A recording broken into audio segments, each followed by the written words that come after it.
yolesa mubiri nkulaba ya nze Namutebi Silivia Maama Fina akwira basabe kinansi mu gwanga Mulokole ne mu East Africa already ndi mulokole Maama Fina tuli ku TV abalokole kimanyi gwe mwennyini Mutebi nti Maama Fina gwe mumanyi mulokole madde manyi walokose lwakubanga obuzibu abantu abasinga tulokoka mu mitima nekungu ne batwabanga batali balokole kati buli wofuna omukisa n'osanga omusamaliya omulungi nga pasita wange ng'owanika ng'amafuta geeyongera essala gyakusabidde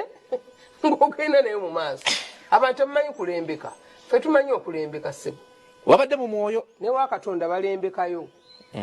neno Katonda balembekayo so nebaliza ddala simanyi okuva olunaku lwajjo n'eddoboozi lyafudde mpulira essanyu kuba nasinkanye omusumba wange mpulira mwoyo antambulirako okuba nasinkanye omusumba wange Pastor Bugingo nze nabadde ndowooza nti bw'omusinkana oyinza omudduka nze kye nabadde muli ndowooza wano mbimanyi munyumya mukwano bo biki naye nti ekyessaala okusabira ndowooza lwakuba teyatambudde n'amafuta nago wabadde ogeetaaga nti ekyo oyinza obutakikkiriza lwaki musajja wa Katonda bamusindika mu nsi kubuulira abantu njiri kulokoka nange ndi muntu wa Katonda era nze gwe yandinoonyeza nze omwonoonyi era nze gwe yeetaaga teyeetaaga gwe Mutebi gwe balokoledda teyeetaaga makula we gwatudde naye wali mu ddiiro kubaledde makula buli luvannyuma ddakiika 3 ayinza okuba asaba nze kintwalire emyaka ndowooza nga 10 okusaba kati yeetaaga nze kitegeeza awo mba sobola mudduka bwe nziruka Bugingo mbanga atamanyi Katonda nti gyali era bwe nziruka Bugingo mbanga atawadde Katonda wange kitiibwa gwe nzikiriza nti gyali ayina we yampisa awanene omwana w'omuntu we yayita sobola kumpisa ani Katonda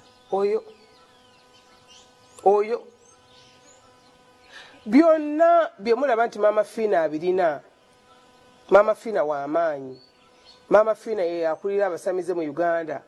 Maama Fina yakulira amayembe yakulira lubaale yakulira biki which is okay mbirina era amaanyi ngayina naye waliwo ekiseera wekyetaagisa okulingiza mu katuli akatimye ennyo ng'eriisa eririmu lyoyo Katonda nga yasobola oddiisaamu yekka akulaba akuggyemu ekyo akuteeka waakutadde